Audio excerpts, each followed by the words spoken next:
NS news నేను సుమా ముందుగా బులెటిన్లో హెడ్లైన్స్. రైతు నిలదొక్కుకోవాలి, రైతులకు ఆదాయం రావాలనేదే ప్రభుత్వ ఉద్దేశమని కొత్తపేట ఎమ్మెల్యే బండారు సత్యానందరావు అన్నారు. రావులపాలెం మార్కెట్ యార్డ్లో రైతుల కోసం రావులపాలెం సొసైటీ అధ్యక్షులు కెవి సత్యనారాయణ రెడ్డి ఆధ్వర్యంలో ఏర్పాటు చేసిన ఎరువుల దుకాణం ప్రారంభోత్సవ కార్యక్రమంలో పాల్గొన్నారు. ఎరువుల దుకాణాన్ని ప్రారంభించిన అనంతరం ఆయన ప్రసంగిస్తూ వ్యవసాయంలో నానాటికి పెరిగిపోతున్న ఖర్చులను తగ్గించడానికి సాంకేతికతను వినియోగించాల్సిన అవసరం ఉందని వ్యాఖ్యానించారు. అందుకోసమే ప్రభుత్వం రైతన్నం మీకోసం కార్యక్రమం నిర్వహించిందని తెలిపారు. తక్కువ ఖర్చుతో పంటలను పండించడం, దిగుబడులు ఎలా పెంచాలి, విత్తన శుద్ధి, రుణ సౌకర్యం, మార్కెటింగ్ మొదలైన అంశాల్లో ప్రభుత్వం రైతులకు అవగాహన కల్పిస్తుందని తెలిపారు. మంచి కార్యక్రమం, ఇక రైతాంగానికి ఉపయోగపడే కార్యక్రమం. రైతుల యొక్క ఇబ్బందులు తీర్చాలి, ఎరువులు అందుబాటులో ఉండాలి, రైతులకు ధరకు సరసమైన ధరకు లభించాలి. బయట మార్కెట్ని కంట్రోల్ చేయాలంటే ఈ యొక్క సొసైటీల ద్వారా, రైతు సేవా కేంద్రాల ద్వారా ఎరువులు అందించినప్పుడే బ్యాలెన్స్ చేయగలుగుతాం. ఇప్పుడే చెప్పారు, ఒక యూరియా బస్తా 267 రూపాయలకి అతను ఇక్కడ అమ్మేది 267 రూపాయలకి ఇక్కడ రైతుకు అందిస్తుంటే బయట మార్కెట్లో 300 రూపాయలు పెట్టి కొనుక్కుంటున్నారని. అంటే దగ్గర దగ్గర 33 రూపాయలు ఒక బస్తాకి రైతుకి ఆదా అవుతుంది. దాన్ని సద్వినియోగం చేసుకోవాలి.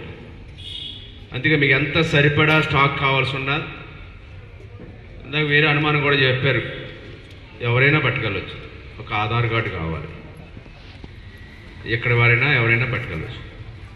ఇది యొక్క రావులపాలెం సొసైటీ ద్వారా సత్యనారాయణ రెడ్డి గారు చొరవ చూపడం, ఇంకా పశువుల దానా కూడా ఇక్కడ అందిద్దామని పశువుల దానా కూడా రైతులకు ఎవరికి అవసరమైతే వారికి అందివ్వడం, ఇంకా మెరుగైన సౌకర్యాలు ఏ అవకాశాలు ఉంటే అవన్నీ కూడా పరిశీలించి మార్కెట్ యార్డ్ ద్వారా కూడా అందించాల్సిన అవసరం ఉంది. ఎందుకంటే ఆసియాలోనే అతిపెద్ద అరటి మార్కెట్ రావులపాలెం. దీన్ని మనం ఇంకా తీసుకెళ్ళాలి. నేను కూడా దృష్టి పెట్టడానికి నాకు ఈ సంవత్సరం 4 నెలల టైం కూడా సరిపోలేదు. ఎందుకంటే నా ఒత్తిడిలో, నా కార్యక్రమాల్లో దీని మీదకి వచ్చి కూర్చుందామన్నా మార్కెట్ కమిటీ అయిపోతుంది, అయిన తర్వాత వస్తే వాళ్ళు పెట్టి చేస్తే బాగుంటుంది, వాళ్ళ ద్వారా పూట ఇక్కడ స్పెండ్ చేద్దాం అనుకునేవాడిని. అలా అలా గడిచిపోయింది. ఒకటి సమస్యలు పట్టుకెళ్ళాం, కానీ బయట ఒక డ్రైను తీసుకెళ్ళి అక్కడ మునిగిపోతుంది వాటర్ వచ్చినప్పుడు, ఆ డ్రైన్ అవుట్లెట్ బయట నుంచి ఇవ్వాలంటే అవుట్ సైడ్ ది మార్కెట్ చేయడానికి బయలు వెనక్కి వచ్చేస్తుంది. అదేవిధంగా ఒక రోడ్ ఈ పక్క నుంచి మన ఆవత వెనకాల రోడ్ నుంచి జానకం అది ఎదిరేస్ రోడ్ నుంచి తీసుకుని మనం లిటిల్ ఫ్లవర్ స్కూల్ దాకా కలపాలి. ఆ రోడ్డు కూడా పెట్టాం. ఈ 2 ప్రపోజల్స్ వెళ్తాం, ప్రిన్సిపల్ సెక్రటరీ దగ్గరికి వెళ్ళడం, గారికి ఇవ్వడం, సీఎం గారికి ఇవ్వడం జరిగాయి. కానీ ఏంటంటే అక్కడ కూర్చుని కొంచెం కథలు వేయాలి, మళ్ళీ వెళ్తాం 4 రోజుల్లో. క్యాబినెట్ ఉంది, 11 మంత్రులు దొరుకుతారు. వెళ్ళినప్పుడు ఈ 2 సంవత్సరాలు కూడా పట్టుకెళ్ళి మళ్ళీ మూవ్మెంట్ చేద్దాం. ఎందుకంటే ఈ రోడ్డు అయిపోతే అందరూ బయట ఉండిపోతున్నారంట. అదంటే ఆకుల వెంకటేష్ గారు వేదిక మీద వాళ్ళ కోసం చెప్తున్నారేంటి, ఎమ్మెల్యే గారు చెప్తున్నారేంటి, లేదా చంద్రబాబు నాయుడు గారు చెప్తున్నారేంటి, లేదా పవన్ కళ్యాణ్ గారు చెప్తున్నారేంటి అని కొన్ని పరిస్థితులు ఉంటాయి. ఎందుకంటే అది సహజం. మనకు తెలియని వ్యవసాయమా, మన తాత మా నాన్న చేశారు, నేను చేస్తున్నాను, ఇంతే కదా.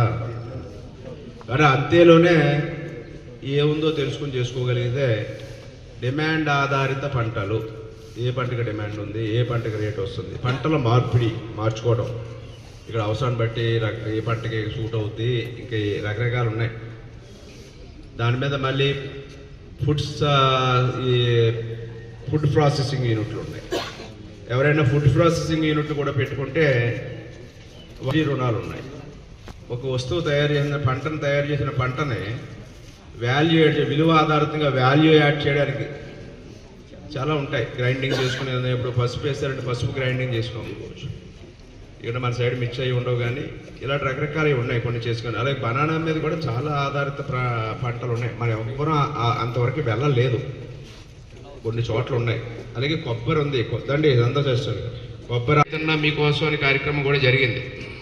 కారణం ఏంటంటే రైతు నిలదొక్కోవాలి, ఆదాయం రావాలి. దానికి ఆదాయం రావాలంటే ఏ పంట వేయాలి, ఏ విత్తనం వేయాలి, ఏ టైంకి వేయాలి, ఏ పంట వేస్తే డిమాండ్ ఉంది, ఏ పంటకి డిమాండ్ ఉండి ఏ పంటకి సరే మంచి ఆదాయం వస్తుంది, దానికి తక్కువ ఖర్చులు ఎలా చేయాలి, ఎక్కువ ఉత్పత్తి ఎలా చేయాలి, రేటు ఏ టైంలో వేసిన పంట ఏ టైంలో వస్తే పంటకి రేటు వస్తుంది, అలాంటివన్నీ కూడా పంటలు మార్చుకోవటమా, ఏ ప్రాంతంలో ఏ సూట్ అవుతుంది, డ్రిప్ కావాలా, ఏ విధమైన సౌకర్యాలు కావాలనేది ఆలోచన చేసి ప్రాంతాల వారీగా నీటి దగ్గర నుంచి లేదా వాళ్ళకి రుణ సౌకర్యం దగ్గర నుంచి మార్కెటింగ్ దగ్గర నుంచి విత్తనం దగ్గర నుంచి గైడెన్స్ సహకారం రైతులు నిలదొక్కేలా చేయాలి. ఇక్కడ రైతులు అంటే రైతులు లేరు, కౌలు రైతులే.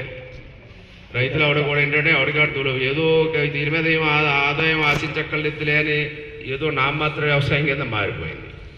నామమాత్ర వ్యవసాయం కాకుండా ఒక పరిశ్రమలుగా ఒక పరిశ్రమ పెట్టాడు ఏం చేస్తాడు, వస్తువు తయారు చేస్తాడు, దానికి రా మెటీరియల్ ఎక్కడ దొరుకుతుంది, ఎంత కిట్టింది, ఎంత ట్యాక్స్ కట్టాడు, ఎంత ఖర్చులైనవి, ఎంత లాభం వేసుకోవాలి, వేసుకుని అమ్ముకుంటాడు. రైతుకి ఆ ఫెసిలిటీ లేదు. మనం తయారు చేయడానికి రండి జడ్పీడీసీ గారు కూడా వేది మీద రావాల్సుకుంటున్నాం, కుడుకూరు శ్రీనివాసరావు గారిని కొద్దిగా సీనియర్లు చదువుకుంటామా దాసరి సీనియర్.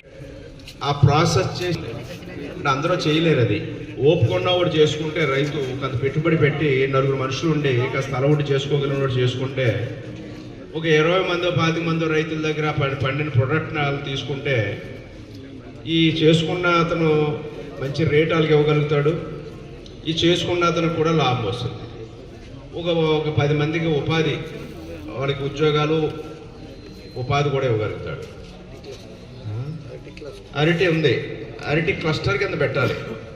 అరటి మీద తయారు చేసే పరిశ్రమలు చాలా ఉన్నాయి, అన్నీ చెప్తాం. మళ్ళీ ఒక మీటింగ్ ఉంటుంది ఈ నెలలోనే, ఒక 2 రోజులు పెడతాను.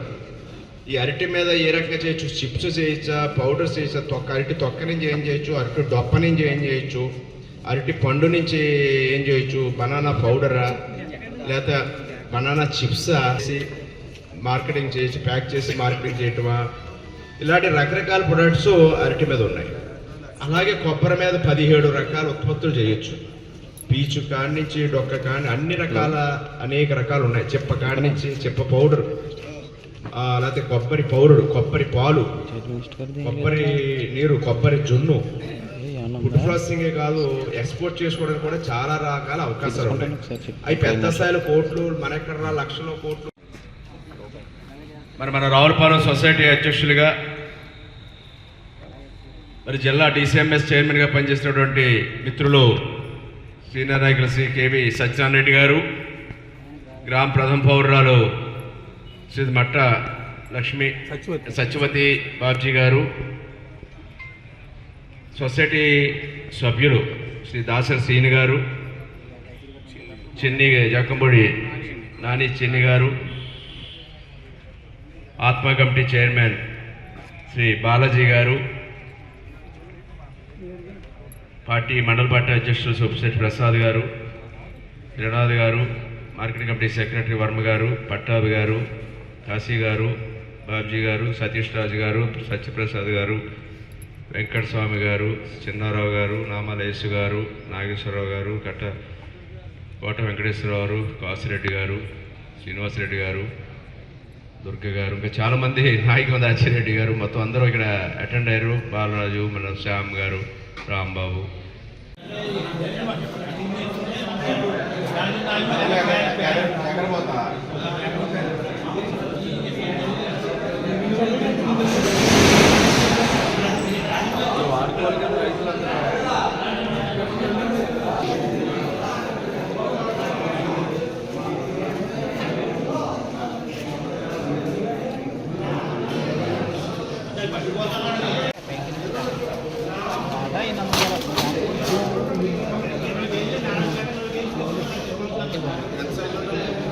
బాగా రొంగు రొంగు చూస్తున్నారు, పచ్చని పట్టారండి కేతబాబు గారు.